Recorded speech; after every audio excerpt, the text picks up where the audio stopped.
Hello everyone, welcome to the Car Release TV channel.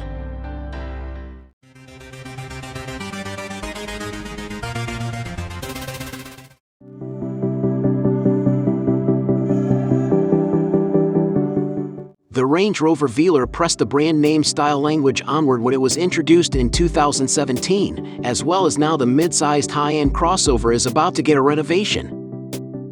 The moderate updates ought to continue out back as we can expect a brand new back bumper and also modified taillights. While these modifications might not be groundbreaking, they ought to assist to keep the version fresh for a couple of more years. Spy digital photographers couldn't get close sufficient to take indoor images, so it continues to be vague if the evolutionary updates will proceed in the cabin. However, considerable changes are possible as the version might get brand new switchgear as well as a bigger infomercial system.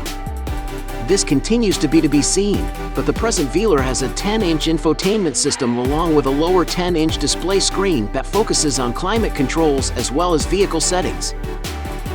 Engine options are also a secret, yet the existing US spec version uses a turbocharged 2.0-liter four-cylinder with 247 horsepower, 184 kW/250 PS, in addition to a 3.0-liter mild hybrid inline-six with results of 335 horsepower, 250 kW/340 PS, and 395 horsepower, 295 kW/400 PS.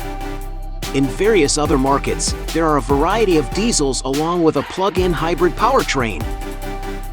We'll likely learn more closer to the model's introduction, which is anticipated to take place late next year.